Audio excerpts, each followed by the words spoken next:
Question number 6। निम्नलिखित अशुद्धियों को सुधारने के लिए आवश्यक जनरल प्रविष्टियां कीजिए। Pass necessary general entries to rectify the following error. First, machine की मरम्मत के 50 रुपए मशीन खाते में डेबिट कर दिए गए। Repairing charges of machinery ₹50 has been debited to machinery account. Second, manager Sundarlal को दिया गया वेतन 500 रुपए उसके व्यक्तिगत खाते में डेबिट कर दिए गए। Salary ₹500 paid to Sundarlal. Manager has been debited to his personal account. Third, 300 रुपए का माल शरण को बेचा किंतु चरण के खाते को डेबिट कर दिया गया। Goods sold to Sharan of ₹300 has been debited to Charan's account. Fourth, विक्रय वही का योग 100 रुपए कम लगाया गया। The total of sales book has been undercast by 100 rupees. Yes, next question है हमारा क्वेश्चन नंबर 6। आइए हम इसे स्टार्ट करते हैं। इसके लिए सबसे पहले हम क्या करेंगे, 3 टेबल में कॉलम बना लेंगे। पहला कॉलम जो होगा, मतलब पहली जो टेबल होगी, उसको हम नाम दे रहे हैं करेक्ट एंट्री का। करेक्ट एंट्री मतलब जो वास्तव में, जो रियल में सही एंट्री होनी थी, जो सही एंट्री होनी थी वो हम यहाँ करेंगे। ठीक है, वो सही एंट्री हम यहाँ करेंगे जो रूल्स के अकॉर्डिंग होनी चाहिए थी। दूसरा जो टेबल हमने बनाया है, इसमें हम रॉन्ग एंट्री, जो मिस्टेक हुआ है, वो वाली एंट्री हम यहाँ करेंगे। और तीसरा वाला जो टेबल है हमारा, इसमें हम रेक्टिफाई एंट्री करेंगे, मतलब जो सही एंट्री होनी चाहिए थी वो उसको हम यहाँ सुधार कर क्या करेंगे, एंट्री करेंगे। तो इस एंट्री के लिए आपको, यहाँ एंट्री करने के लिए आपको क्या याद रखना है, एक सिंपल सा रूल याद रखना पड़ेगा। मैं बताता हूँ आपको। आगे कॉलम की बात करें तो यहाँ कॉलम हम लिख देंगे particular debit amount, credit amount, particular debit amount, credit amount. ये तो खैर हमारा वर्किंग नोट है। यहाँ की बात करें तो यहाँ date, particular, LF, debit amount और क्रेडिट अमाउंट। यदि हम बात करें तो एग्जाम में हमें बस ये वाला जो टेबल है, ये वाला टेबल ही क्या करना है, बनाना है। हमने ये जो 2 टेबल बनाए हैं, करेक्ट एंट्री के और रॉन्ग एंट्री के, ये केवल हमारा एक तरह से वर्किंग नोट है। एक तरह से क्या है, हमारा वर्किंग नोट है। ये इसलिए बनाए हैं हमने ताकि हमें ये रेक्टिफाई एंट्री की जो एंट्रियां हैं वो इजीली हमें समझ आ जाए। तो ये क्लियर है, एग्जाम में हमें केवल ये वाला रेक्टिफाई एंट्री वाला ही कॉलम टेबल बनाना है, ये दोनों टेबल नहीं बनाने है। क्लियर है? यस, हमने फॉर्मेट तो देख लिया। अब इसे हम एंट्रीज करते हैं। तो आइए पहले एंट्रीज देखते हैं हम। पहले एंट्री उसने लिखी है मशीन की मरम्मत के 50 रुपए। मशीन की मरम्मत के 50 रुपए जो है वो उसने मशीन खाते में क्या कर दिए, डेबिट कर दिए। ओके, मशीन की रिपेयर करवाई थी, तो जब मशीन की रिपेयर करवाई है तो सही एंट्री होनी चाहिए, तो हम वो सही एंट्री यहाँ करेक्ट एंट्री में क्या करते हैं, नोट करते हैं। जब हम मशीन की रिपेयर कराते हैं तो रिपेयर हमारा एक्सपेंसेस हो गया, तो एक्सपेंसेस यहाँ क्या होगा, डेबिट होगा, और कैश शॉप से क्या होगा, जाएगा। कैश शॉप से क्या होगा, जाएगा, तो कैश क्या होगा, क्रेडिट होगा। तो हमारी करेक्ट एंट्री होनी चाहिए थी repair account debit to cash account. ठीक है, ये सही एंट्री है, ये सही एंट्री है, ये हमें करनी थी। अब गलती क्या हुई वो हम यहाँ रॉन्ग एंट्री में लिख लेते हैं। तो देखते हैं भाई गलती क्या हुई। उसने लिखा है मशीन खाते को डेबिट कर दिया। किसको डेबिट कर दिया उसने, मशीन अकाउंट को डेबिट कर दिया। तो अब बड़े ध्यान से देखो कि यहां कॉमन क्या है। बोले सर कॉमन यहाँ टू कैश है 50 रुपीज, यहाँ टू कैश है 50 रुपीज। तो ये 50 रुपीज जो कैश का है, जो कॉमन है, जो एक जैसा है, उसको तो आपको ध्यान ही नहीं देना है, इसे ध्यान नहीं देना है आपको, इसको बिल्कुल नहीं देखेंगे आप, ठीक है। अब जब इसको बिल्कुल नहीं देखेंगे तो अब इससे रेक्टिफाई एंट्री कैसे बनाएंगे हम, रेक्टिफाई एंट्री कैसे बनाएंगे? तो रेक्टिफाई एंट्री करने का जो रूल होता है वो सिंपल सा है, बहुत सरल है। और वो रूल क्या है कि जो करेक्ट एंट्री है रिपेयर अकाउंट डेबिट, ये जो करेक्ट एंट्री है रिपेयर अकाउंट डेबिट, ये एज इट इज यहां पर डेबिट में आ जाएगा। मतलब जो करेक्ट एंट्री है, जो करेक्ट एंट्री है वो एज इट इज यहां आ जाएगा। बस कैश को तो ध्यान देने नहीं है हमने, कैश को बिल्कुल नहीं देखना है, क्योंकि कैश में कभी गलती होती ही नहीं है। कैश को नहीं देखना है, कैश में कभी गलती नहीं होती है। तो गलती जो है वो किसको लेकर है, रिपेयर को लेकर है। तो रिपेयर यहां पर क्या है बेटा, डेबिट है, तो यहां भी रिपेयर क्या होगा, डेबिट होगा। तो हमने यहां लिख दिया रिपेयर अकाउंट डेबिट, ठीक है भाई, ये लिखा हमने रिपेयर अकाउंट डेबिट, बिल्कुल क्लियर है। तो यहां रिपेयर क्या था, डेबिट था, तो हमने भी यहां रिपेयर को क्या कर दिया, डेबिट।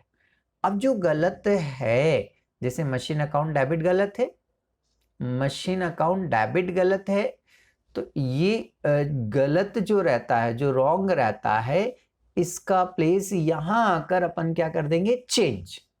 प्लेस कैसे चेंज करेंगे, यहां मशीन क्या है, डेबिट, तो यहां मशीन को क्या कर देंगे हम, क्रेडिट कर देंगे। तो हमने ये लिखा टू मशीनरी अकाउंट, क्लियर है। तो जो रिपेयर सही था वो एज इट इज आ गया डेबिट का डेबिट में, जो रॉन्ग था मशीन, जो मशीन रॉन्ग था वो डेबिट था, तो उसे कहां ले गए हम, क्रेडिट में। ये लिखे हमने 50 रुपीज, ओके। अब इसकी नरेशन क्या आएगी, तो नरेशन लिखेंगे बिंग रेक्टिफाई एंट्री फॉर, किसके लिए, सही वाला जो नाम रहता है वो नाम यहाँ लिखना रहता है। तो being rectify entry for repair, clear. तो ये आपकी पहली एंट्री क्या हो जाती है, कंप्लीट हो जाती है। नेक्स्ट सेकेंड एंट्री पढ़ते हैं हम। सेकेंड एंट्री उसने लिखी है मैनेजर सुंदरलाल को दिया गया वेतन 500 रुपए उसके व्यक्तिगत खाते में क्या कर दिया गया, डेबिट। देखिए जब हम कोई एक्सपेंसेस करते हैं, जब हम कोई एक्सपेंसेस करते हैं तो उस एक्सपेंसेस का रूल होता है, नियम होता है कि एक्सपेंसेस में पर्सन पर ध्यान नहीं देंगे। जब एक्सपेंसेस किए जाते हैं तो पर्सन के नाम पर ध्यान नहीं देते हैं। तो एंट्री जो है वो सैलरी को देखकर करना है हमें, एंट्री जो है वो किसको देखकर करना है आपको, सैलरी को देखकर करना है। तो जो सही एंट्री होनी चाहिए थी वो क्या होनी चाहिए थी हमारी, salary account debit to cash account. जो सही एंट्री है, जो करेक्ट एंट्री है वो क्या होनी चाहिए थी, salary account debit to cash account. Salary हमारा एक्सपेंसेस है और एक्सपेंसेस क्या होते हैं, डेबिट होते हैं। और जब एक्सपेंसेस पे करेंगे तो कैश क्या होगा, कम होगा, कैश क्या होगा, कम होगा, और जो वस्तु दुकान से जाती है उसको क्रेडिट करते हैं। तो ये सही एंट्री ये होनी थी। अब उससे गलती से एंट्री क्या हो गई, तो उससे गलती से एंट्री क्या हो गई कि उसने व्यक्तिगत खाते को डेबिट कर दिया। उसे नहीं समझ में आया, उसको ये लगा मैं तो पेमेंट किसको कर रहा हूँ, सुंदरलाल को, मैं पेमेंट किसको कर रहा हूँ, सुंदरलाल को। तो उससे गलती से क्या एंट्री हो गई, Sundarlal account debit to cash account, ये गलत हो गया। चलिए इसमें कॉमन ढूंढे हम, कॉमन क्या है, बोले सर कैश अकाउंट क्रेडिट है, कैश अकाउंट क्रेडिट है, इसमें कोई मिस्टेक नहीं है। तो हम इधर वाला कैश भी नहीं देखेंगे और इधर वाला कैश भी नहीं देखेंगे। अब जो सही है वो सही में बचा क्या, सैलरी बचा, तो सैलरी एज इट इज यहां आ जाएगा, सैलरी सेकेंड एंट्री हमारी, सैलरी एज इट इज यहां आ जाएगा। और जो गलत है, जो गलत है वो अपना प्लेस क्या कर देगा, चेंज कर देगा। जो गलत है वो अपना प्लेस चेंज कर देगा। तो देखो हमने क्या किया, सैलरी अकाउंट डेबिट सुंदरलाल यहाँ डेबिट है, ये गलत है। सुंदरलाल डेबिट है, ये रॉन्ग है। और जो रॉन्ग होता है वो अपना प्लेस क्या करेगा, चेंज करेगा। मीन्स ये यहाँ डेबिट है तो यहाँ आकर क्या हो जाएगा, क्रेडिट हो जाएगा। तो हमारी रेक्टिफाई एंट्री क्या बनी, salary account debit to Sundarlal's account. Narration वैसे के वैसे लिखेंगे हम। बिंग रेक्टिफाई एंट्री फॉर, किसको सही कर रहे हैं हम, सैलरी। तो हमने लिख दिया being rectify entry for salary. ठीक है, तो ये आपकी यहाँ पर सेकेंड एंट्री कंप्लीट हो जाती है। थर्ड उसने लिख कर दिया है कि 300 रुपए का माल शरण को बेचा। 300 रुपए का माल शरण को बेचा, किंतु गलती से चरण के खाते में डेबिट हो गया। ओके, जब शरण को माल बेचेंगे उधार में, क्रेडिट में, तो शरण पाने वाला हो जाएगा, शरण पाने वाला हो जाएगा। तो हम यहां पर सही एंट्री जो करेंगे वो Sharan account debit to sales account. Sharan पाने वाला है, डेबिट करूंगा, और जो वस्तु व्यापार से जाती है उसको क्रेडिट करूंगा। ये मेरी करेक्ट एंट्री है, ये मेरी करेक्ट एंट्री है, ऐसी मुझे करनी थी। गलती से क्या हुआ, उसने चरण के नाम को डेबिट कर दिया। मिस्टेक क्या हुई, उसने जो एंट्री कर दी वो किसके नाम से कर दी, चरण के नाम से। तो चरण's अकाउंट डेबिट टू सेल्स हो गया। ठीक है, अब इसमें कॉमन क्या हो गया, सेल्स कॉमन हो गया। तो सेल्स को आपको नहीं देखना है, सेल आपका कॉमन है, अमाउंट और नाम सही दोनों, तो आपको इसको नहीं देखना है। ठीक है, अब ये जो गलत है, ये जो रॉन्ग है, ये जो रॉन्ग है, ये क्या है, डेबिट है। तो यहां आकर ये अपना प्लेस क्या करेगा, चेंज कर लेगा। ये यहाँ डेबिट है तो यहाँ आकर क्या हो जाएगा, ये क्रेडिट हो जाएगा। और जो करेक्ट एंट्री है वो एज इट इज यहाँ आ जाएगा। तो ये लिखा हमने शरण's अकाउंट डेबिट 300 रुपीज। ठीक है, तो जो सही था वो सही एज इट इज आता है, जो रॉन्ग रहता है चरण, वो अपना प्लेस क्या करेगा, चेंज कर लेगा। तो ये चेंज किया। नरेशन वैसे की वैसी आएगी। बिंग रेक्टिफाई एंट्री फॉर शरण, ये शरण है, इसके लिए जनरल एंट्री कर रहे हैं हम। तो ये हमारी थर्ड एंट्री कंप्लीट होती है। फोर्थ एंट्री देखते हैं। फोर्थ में उसने लिखा हुआ है विक्रय बही का योग 100 रुपए से कम लगाया गया। ओके, देखिए जब अंडरकास्ट या ओवरकास्ट हो तो हमें फिर करेक्ट एंट्री और रॉन्ग एंट्री करने की जरूरत नहीं होती है, हम डायरेक्ट रेक्टिफाई एंट्री कर लेंगे। जब अंडरकास्ट या ओवरकास्ट हो तो फिर हम करेक्ट में जनरल एंट्री नहीं करेंगे, रॉन्ग में भी जनरल एंट्री नहीं करेंगे, हम डायरेक्ट रेक्टिफाई में एंट्री कर देंगे। अब कैसे करेंगे, तो हमें ध्यान रखना है कि यदि अमाउंट कम लिखा है, अमाउंट यदि क्या लिखा है, कम लिखा है, तो फिर ऐसी कंडीशन में, अमाउंट यदि कम लिखा है तो ऐसी कंडीशन में रूल्स के अकॉर्डिंग एंट्री करेंगे। अमाउंट कम लिखा है तो रूल्स के अकॉर्डिंग एंट्री करेंगे। बोले सर रूल्स के अकॉर्डिंग मतलब, अरे बेटा डेबिट है तो डेबिट कर देंगे, क्रेडिट होता है तो क्रेडिट करेंगे। अमाउंट यदि कम अंडरकास्ट लिखा है, अमाउंट कम अंडरकास्ट लिखा है तो रूल्स के अकॉर्डिंग डेबिट होता है, यदि वो अकाउंट तो डेबिट करेंगे, और वो अकाउंट क्रेडिट होता है तो क्रेडिट करेंगे। ठीक, और अमाउंट यदि ओवर कॉस्ट है, अमाउंट यदि ओवर कॉस्ट है, अमाउंट यदि ज्यादा लिखा गया है तो फिर रूल्स के अपोजिट करेंगे।